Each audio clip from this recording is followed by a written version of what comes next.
Hello students, welcome back to our channel.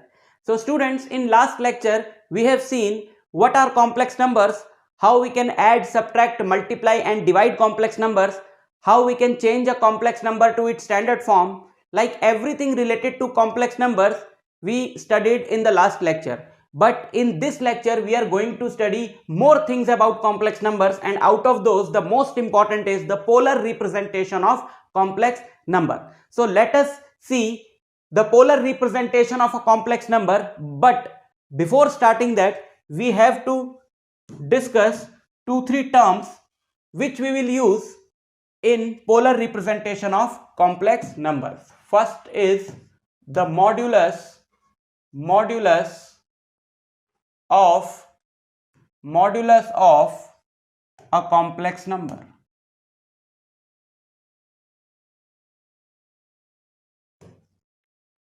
Suppose we have a complex number z equal to x plus iy, right? So the modulus of this complex number is represented by mod z, and it is equal to under root x square plus y square, right? This is called the modulus of the complex number. It has a special meaning when we plot a complex number graphically, then it has a special meaning, so we will see that meaning. But just remember that the modulus is simply x square plus y square, that is, modulus is the root of the sum of the squares of its real part and imaginary part. And in imaginary part you don't have to take I, you just have to take the coefficient of I, which is y. So under root x square plus y square, that is called the modulus of complex number. Number 2 is called the conjugate. We already discussed the conjugate of a complex number in last lecture also, but let us discuss it again.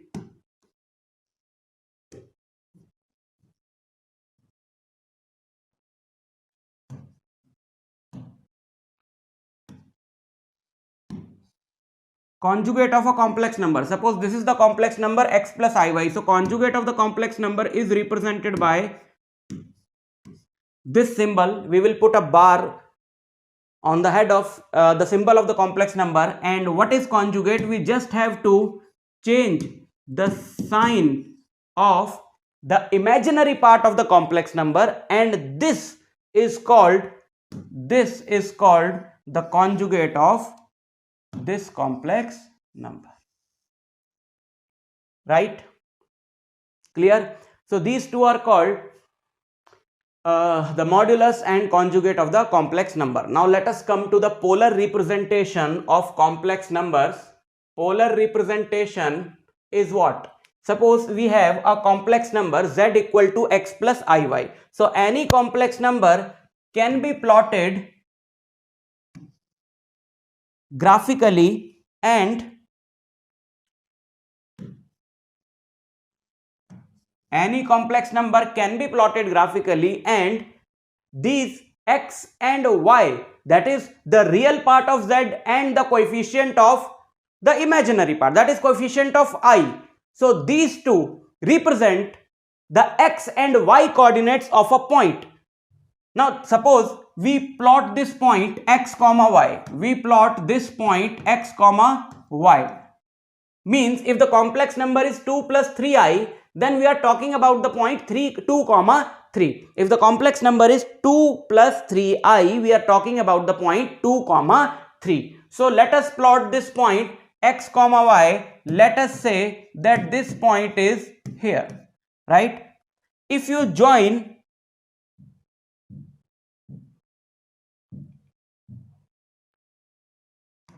this point to origin, okay, then the length of this line is what? Just apply the Pythagoras theorem. We all know that if this point is x comma y, then this length is y and this length is x, right? This length is y and this length is x. So if we apply Pythagoras theorem, then this length is going to be under root x square plus y square, which is, I told you that this has a special meaning in geometry. So when we plot complex numbers, then this is nothing but the length of this line which is joining the point which is representing that complex number to origin, right? This is the length of this line. So this part, now I'll rub it off and I'll write it mod z, right? This part can be written as mod z. Okay, okay. And this angle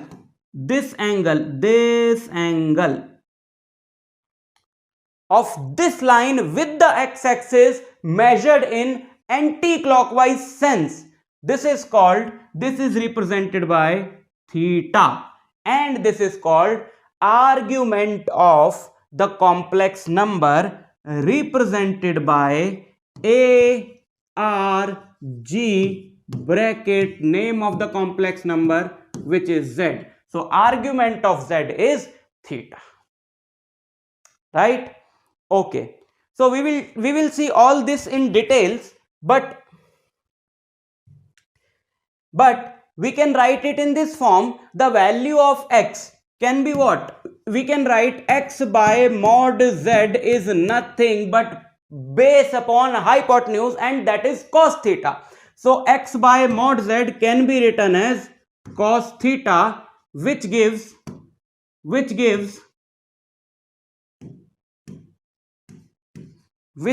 x equal to mod z cos theta, right? And y by mod z, y divided by mod z can be written as sin theta. So this y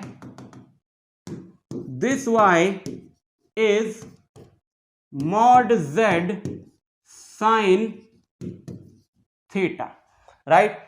So if we put the values of x and y in complex number which is z plus iy, right?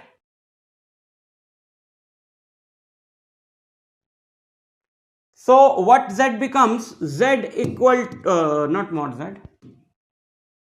Z becomes what? Z becomes what? This x is what? This x is mod z cos theta, right? This x is mod z cos theta plus this iy is I into y, that is mod z sin theta, right? Now if we take mod z common, so this is cos theta plus I sin theta, and this form is called the polar form of z, right? This form is called the polar form or polar representation, polar form of complex number z, right? Clear? So this is how you can find the polar form of the complex number. But what about the argument?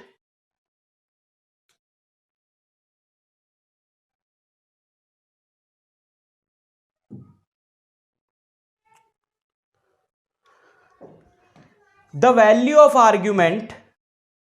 So to find the polar form of z, we need two things. One is mod z, which is simply the modulus of z, which is very easy to find, under root x square plus y square. And the second thing which is needed is theta, which is the argument of z, right? So argument of z depends on the quadrant in which this point lies.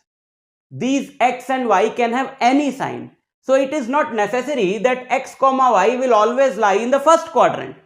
X comma y can lie x comma y can lie in second quadrant, it can lie in third quadrant, it can lie in fourth quadrant.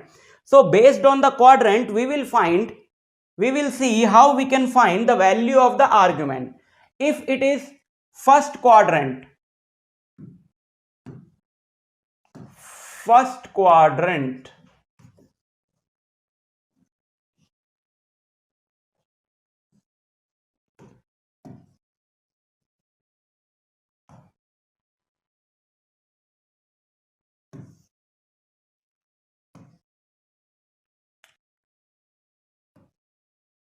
if the complex number lies in the first quadrant, then both x and y are positive, right? If the complex number lies in the first quadrant, then obviously the form of the complex number will be what? It is simply x plus iy, right? So both x and y lie in the first quadrant. So we will simply do this. We will find, for any quadrant, we will first find an angle alpha. And to find alpha, we will forget the sign of x and y and we will take x and y without the sign, right? And we will find tan alpha, which is simply, this is a y, this is x, and this angle is alpha. In first quadrant, this angle is alpha. And we will find tan alpha without the sign, or we can write it in the mod form, which says that we are ignoring the sign. Obviously for first quadrant, x and y both are negative, but this tan alpha equal to mod y by x is a common step for all the quadrants. So I am writing it in this form for first quadrant also, right? So tan alpha is mod y by x. And we know that this is the angle which is the argument theta. So we can say for first quadrant, theta is simply equal to alpha, and we all know this. So let's come to the second quadrant so we can go into the details of this process, what we are doing.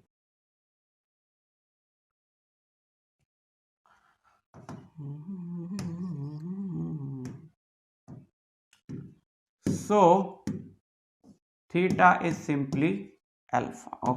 Okay, now let's come to second quadrant.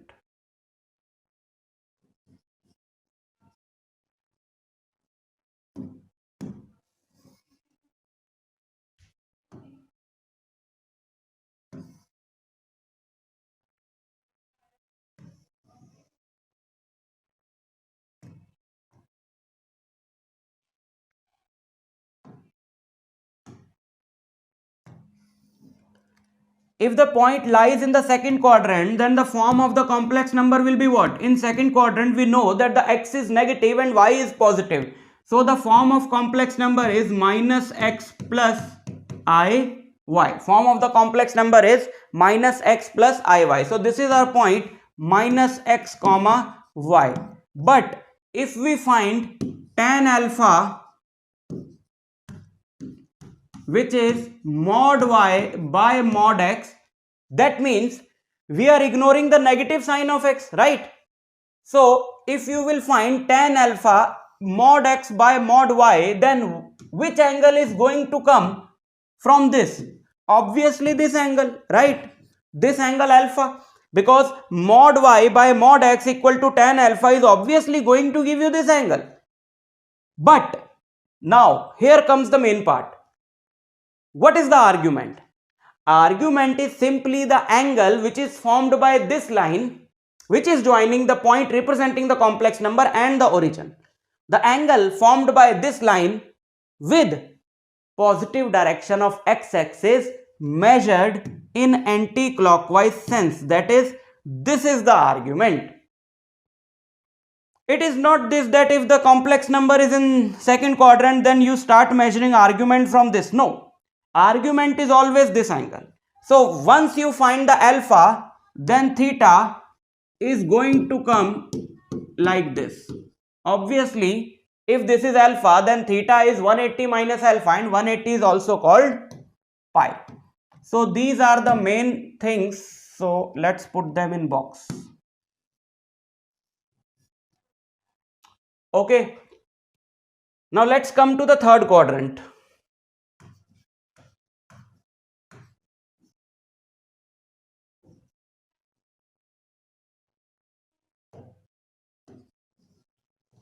In third quadrant,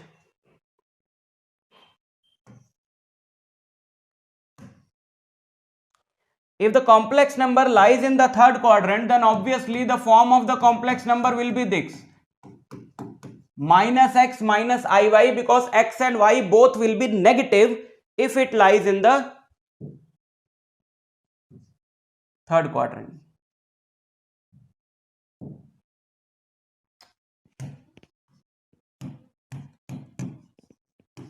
But again, using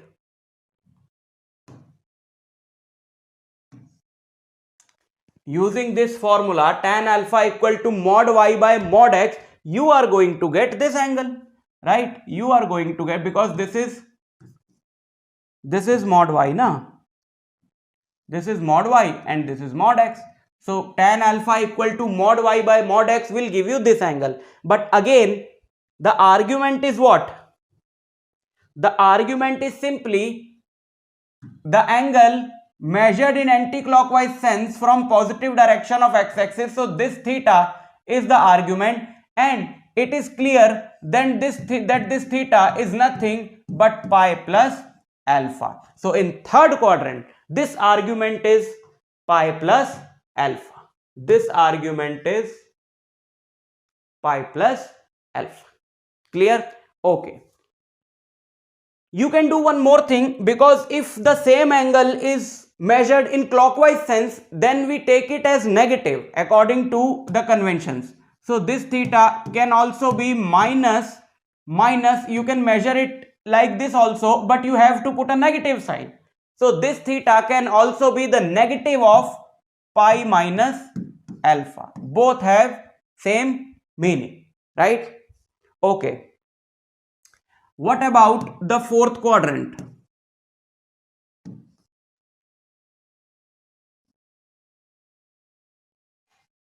Now, if the complex number is in the fourth quadrant, then the form of complex number will be like this. In the fourth quadrant, we know that x is positive and y is negative.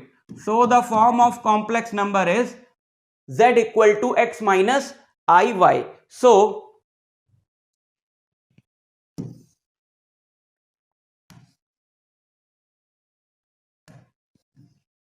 this is going to be the complex number.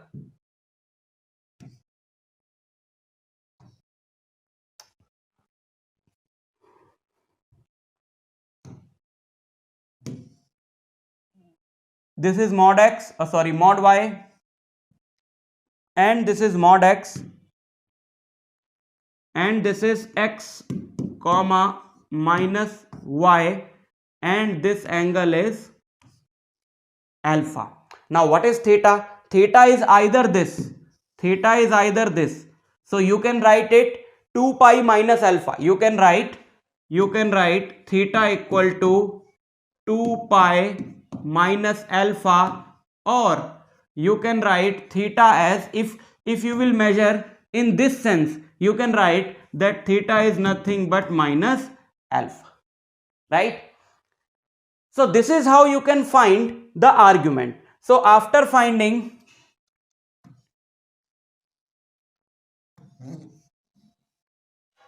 this, so after finding both argument and modulus of the complex number, we can find the polar form of the complex number using this. Now let us take an example. Let us say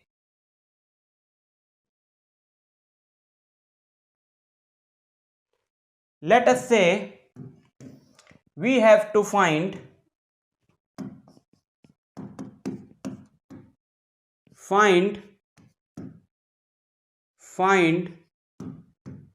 the polar form of, say, 1 minus root 3 I. Let us say we have to find the polar form of this complex number 1 minus root 3i. So first let's give it a name. So it is, let us say, z equal to 1 minus root 3i. So first we will find the modulus of z, which is under root 1 square plus minus root 3 square, which is 1 plus 3, that is square root of 4, and square root of 4 is 2, right? Okay, here comes the main part. Now we have to find the argument of this complex number, and for that first we have to see the quadrant in which this complex number lies. This complex number lies, since x is negative and y is negative and x is positive, so this complex number lies in the fourth quadrant. But first we will find alpha.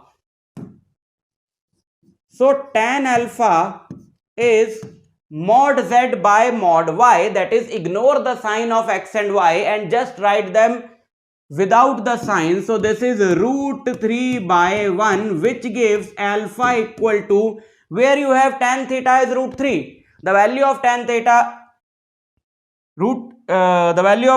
is root 3 at 60 degrees. So this is pi by 3.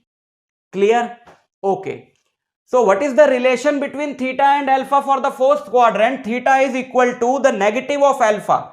Therefore, the argument of z, argz, that is theta, that is minus pi by 3. Okay. So what is the polar form of the complex number? The polar form of the complex number is mod z cos theta plus I sin theta. So mod z is 2. Okay, let's write it here. So the polar form of this complex number is mod z, that is 2, cos theta, cos of minus pi by 3, cos minus pi by 3 plus I sin theta, plus I sin theta, plus I sin theta. So z equal to 2. Cos of minus theta is what? Cos of minus theta is cos theta. So we can write it as cos pi by 3, but sin of minus sin theta.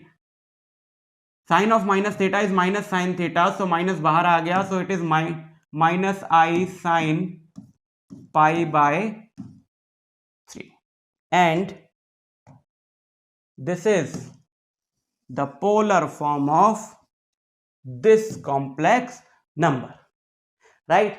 I hope I have made the polar form very clear to you. You can find it yourself by practicing the questions of exercise 5.2. So you can go and practice them by yourself. I'll meet you in the next lecture. Till then, all the best.